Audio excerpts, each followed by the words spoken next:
Check it out, everybody. We just got our hands on one of the cheapest lease deals available in North America. It is this very blue 2024 Chevy Blazer, and this is not the rear-wheel drive single motor model. This is actually what I think is the more desirable version, and this is actually the less expensive model to get. It's the LTE all-wheel drive. So 2 electric motors, all-wheel drive, 0 to 60 in 6.5 seconds, and ostensibly about 280 miles of EV range.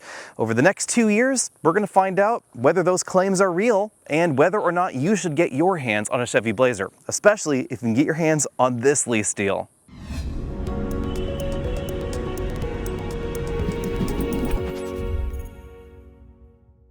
Order of operations here. We're going to talk about what we got, the deal we got on it, and why we chose the Blazer EV in this video. If you want to know really anything about the Blazer EV, just let us know down there in the comment section below, because we're going to be doing a lot of follow-up videos over the next 24 months and 20,000 miles, because that's the lease period on this very Smurf blue Blazer EV. I have to admit, I love this color. Not as much as I loved the teal color on the Honda Prologue, but not to give too much away, the big reason we got the Blazer EV is because the deals are astonishingly good on it. Now, if you're shopping for a Blazer EV, you should know that if you wait for the 2025 model year, I suspect the deals aren't going to be quite as good, because some of the options that are standard on every Blazer EV become optional in 2025.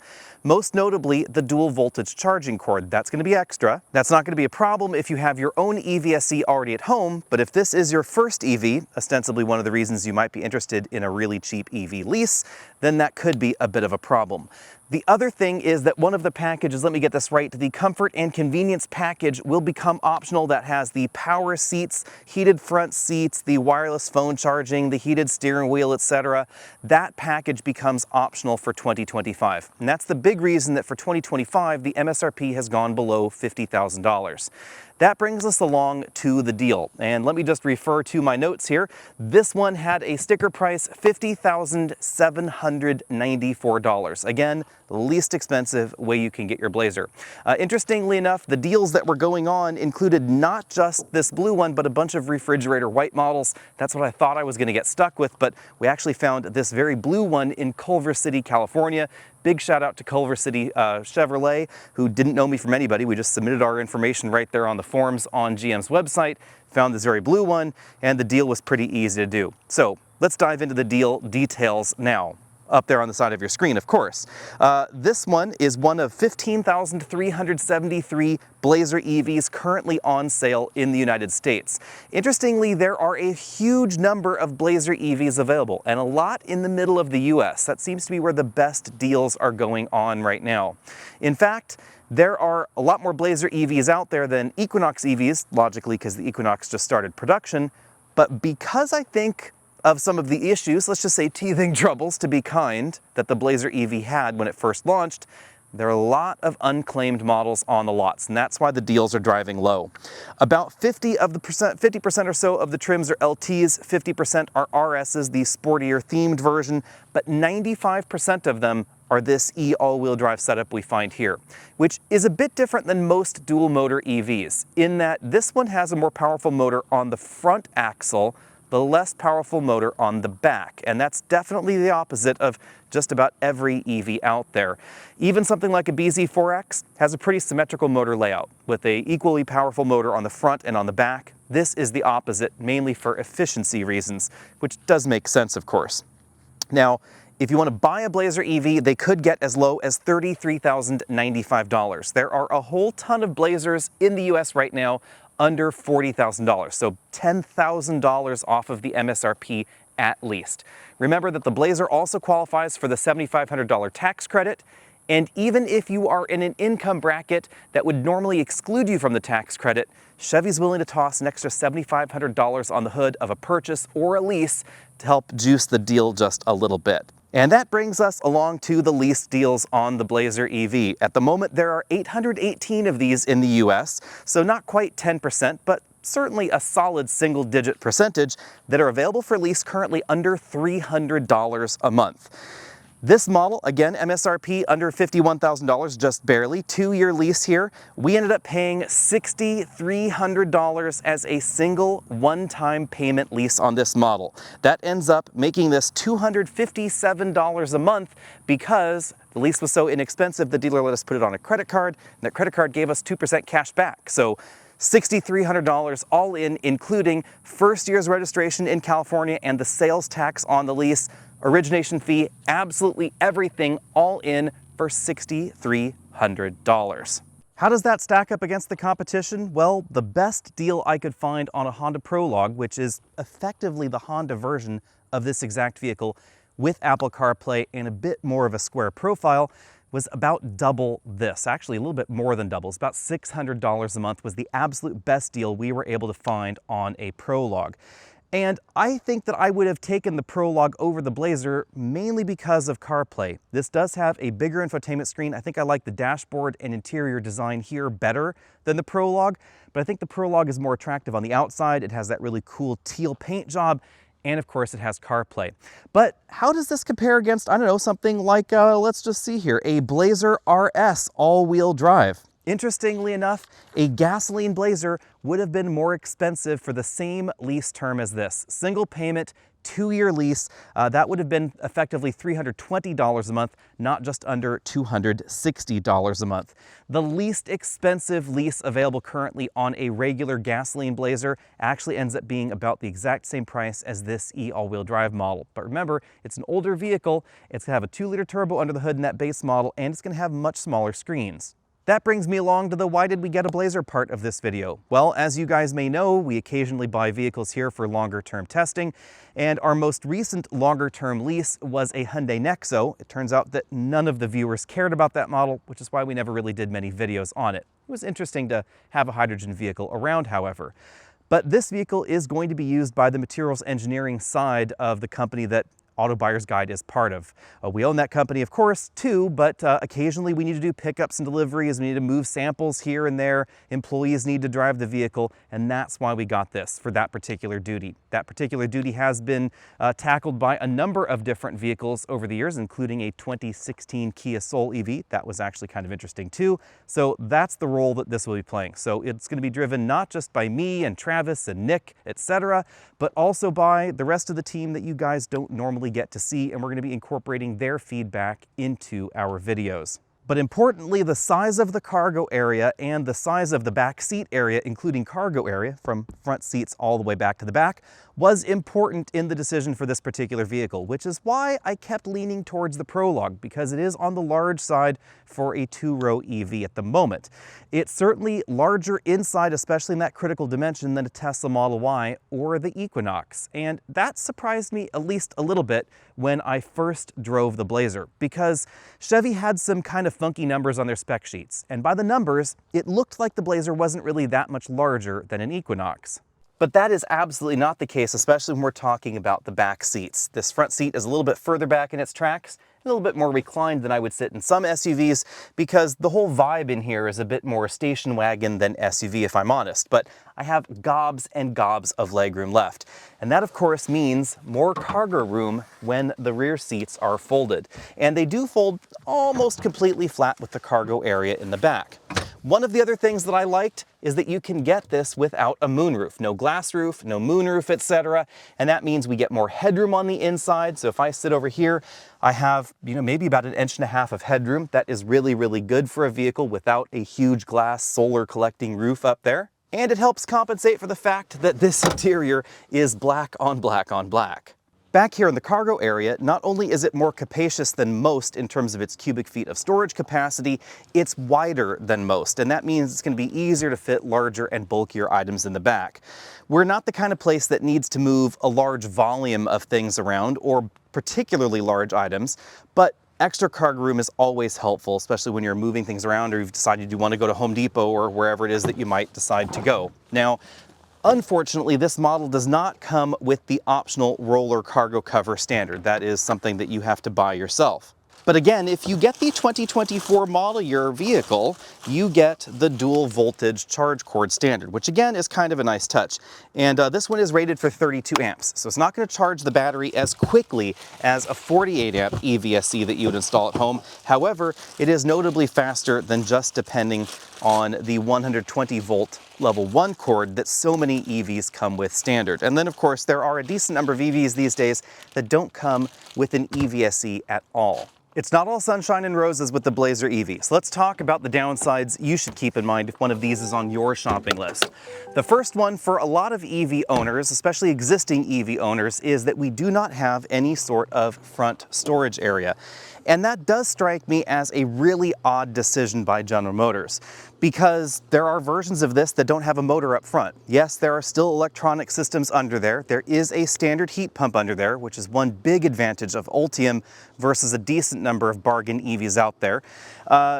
But you know, they still could have given us some sort of storage area, especially because this hood is not exactly the shortest.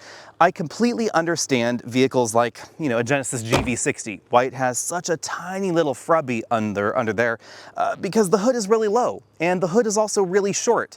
But this, the hood's pretty tall, taller than a Model 3, which has a front trunk, and even though it is a little bit shorter than the Model 3, it's not that much shorter, and there still could have been at least a small storage area under there. That just strikes me as lazy. So what is under the covers? Well, I'm glad you asked. Let's take a look together.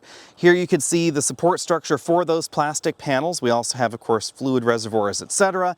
Deep under there, we find the front electric motor. But again, even in the models that have no front electric motor, you're going to find everything that's stacked on top of it. This is the charge controller, the AC/DC inverters, etc. The motor control systems. All of that is living on top of that stack.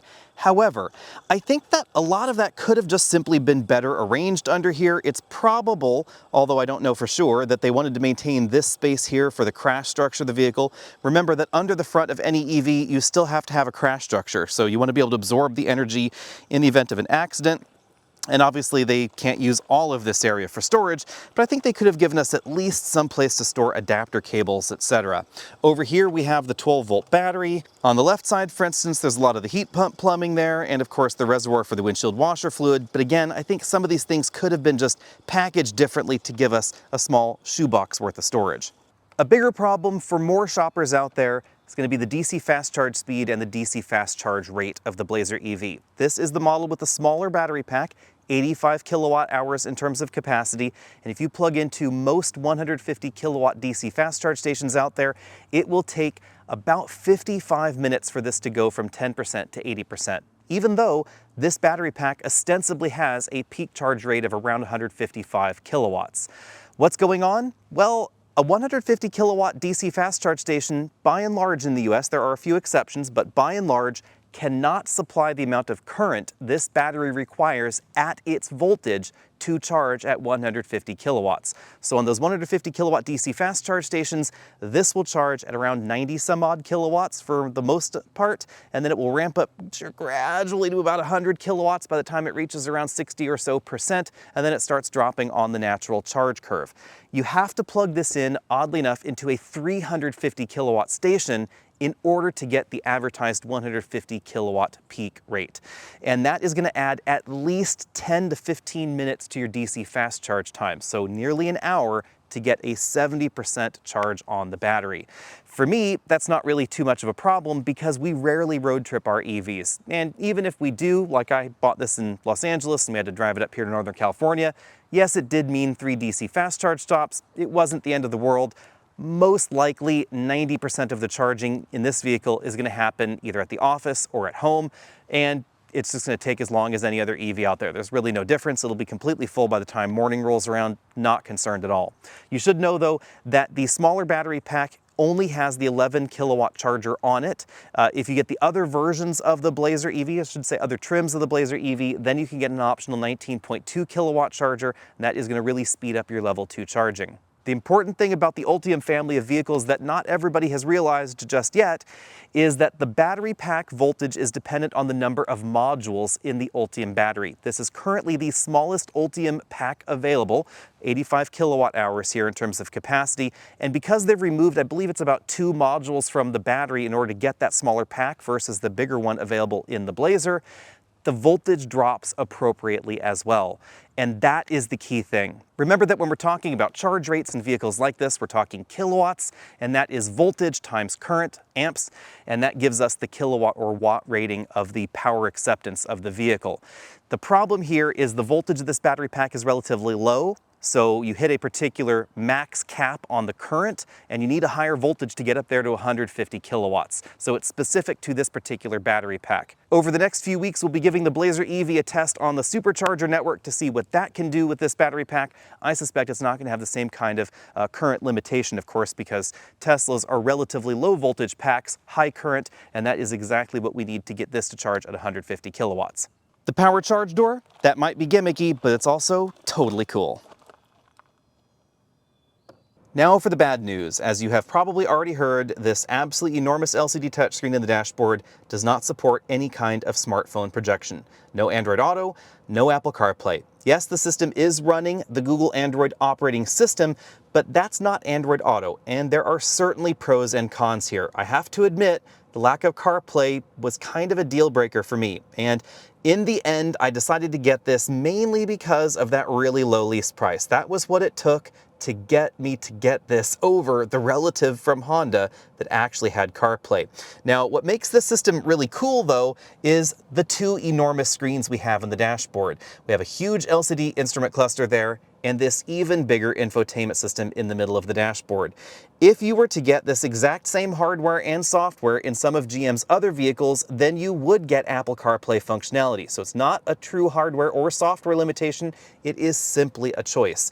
And that's why I did this. I just went out and got one of these ultra cheesy little CarPlay doohickeys, and you can actually wireless CarPlay and then have the Bluetooth audio for your phone connected to your infotainment system, so you can kind of CarPlay in here, but it's not as elegant as I would like. I'll go into this in greater detail in future videos, but there are a number of things you should keep in mind if you really love your Android Auto and Apple CarPlay. And this is not simply a CarPlay versus this system thing. This also applies to Android Auto. If you love having your messages read out to you and you love just being able to scroll down the message list and tap it, you're not going to be able to do that with this system. You're going to want smartphone projection.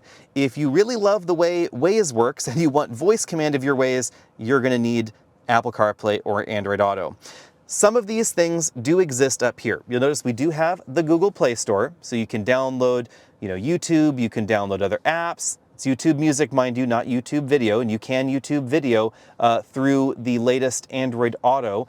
You can also do a number of other video streaming things through the latest Android Auto, and that would be Android Auto 12.0. That's a really nice update to the latest version of Android smartphone projection. But more importantly, features like Waze. Let's go ahead and start that and see how this works here. You'll notice it's not overly reliable. Errors. That happens quite frequently. It does connect. Now it's going to say you have to turn off Waze on your phone because, it was down there running on the phone. So you got to turn that off. Doesn't always work. But hey, finally it did. Now we go over here to find a new location. We can't voice command things. All you got is categories, work, recent, etc. Can't do that while you're driving either. Doesn't want you to do that. Moving over here to plug share, a better route planner, charge point, etc. Yes, they all exist here. No, they don't work terribly well, to be perfectly honest. I think these third-party apps, it's mainly because, not very many people have this system and are using those versus how many people actually have a smartphone and are running those apps on their smartphone. The other thing that you might want to do is, for instance, do last mile routing. So say I am over here and I want to, go to whatever that thing is. I have no idea where that thing came from, but say I want to go there. And that requires that I leave here, drive somewhere, then park and continue that last mile navigation on my phone. Well, that requires a double entry because it's here. Then you have to go on your phone, open the Google app, find it. It's probably going to be there in your recents if you use Google Maps, but that's still an extra step versus simply navigating on your phone, plugging it in, using the integrated navigation thing on your phone, navigates you there, navigates you back, good to go. Also a problem if you're on the Apple side and you, for instance, like Apple Podcasts. Like, hey, how about this one? If you're using the Apple Podcasts app, there's no syncing between there, and you can't fast forward and rewind using those easy touch buttons right like that. Yes, you could, of course, use some of the apps in here. You could go over and, use Spotify or some of the other podcast apps that are available and podcast that way and podcast on your phone. But that's going to require that you change your behavior if you currently are a smartphone user, you like CarPlay, it's in your other vehicles in the house, definitely a consideration. Is this an absolute logical deal breaker in the world? No, we lived for a long time without Apple CarPlay, but we've also lived for a decade with CarPlay, and if you're so used to that, you're used to Android Auto, again, not simply a CarPlay thing, this is a really, really big deal to some folks. And there you have it. The newest member of our team is this Smurf Blue Blazer EV LT all-wheel drive. Let us know what you think about the deal we got on it. Are you interested in one? Did you get an even better deal? Let us know down there in the comment section below. And stay tuned for a bunch of upcoming videos. In the driveway right now, we have an ID4, and it is suspiciously the same price as this. They're only about $50 apart. And which one is right for you? It's going to depend a lot on how many buttons you like on the inside, whether you like CarPlay, whether you want a bigger cargo area, etc. But that video is coming up soon. We're also going to be obviously doing Ford Mustang Mach-E versus Blazer, and why you might want to get a Blazer over the Equinox. To be honest, I kind of liked the Equinox more, at least at the beginning. Then I saw the price tag and I thought, forget the Equinox, I'll just get a Blazer. It's bigger and it's cheaper. So let us know what you think about that down there. And of course, find us on Facebook, Twitter, Instagram, all those other places if you haven't already done so. Hit the subscribe button, the notifications button, and let us know, again, what else you want us to cover in our 2 years with this Blazer EV.